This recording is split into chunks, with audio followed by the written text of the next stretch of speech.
നമ്മൾ ഒറ്റക്ക് പോകുമ്പോ ഒരു പപ്സിന് ആദ്യം ചിന്തിക്കുന്ന അറിയോ, എല്ലാവർക്കും ചെറിയ പപ്സ് ഏതായിരിക്കും. എന്താ പഠിച്ചോനെ വലിയനങ്ങാൻ 25 ഉറുപ്പിയാണ്, 25 12 ചായ 30 പോയി കഥ.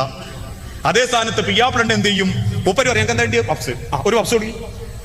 അതൊന്നും പോക്കന്റെ ഒരു സമാധാനമായിരിക്കും. പൈസന്റെ അല്ല, എന്നാലും മൂപ്പര് വാങ്ങിത്തരും. ഇതൊക്കെയാ മനുഷ്യരെ ജീവിതം.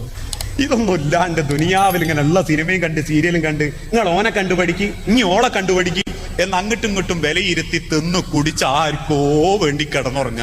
അവസാനം മരിച്ചു കഴിഞ്ഞിട്ട് ഓൻ പള്ളി കുത്തിരുന്ന് ആലോചിക്കുക, ഞാൻ ഓളെ സ്നേഹിച്ചിരുന്നു, ഞാൻ ഓക്കൊരു നല്ല ദിവസം കൊടുത്തിരുന്നു, ഞാൻ ഓളെ മനസ്സറിഞ്ഞ് സന്തോഷിപ്പിച്ചിരുന്നു.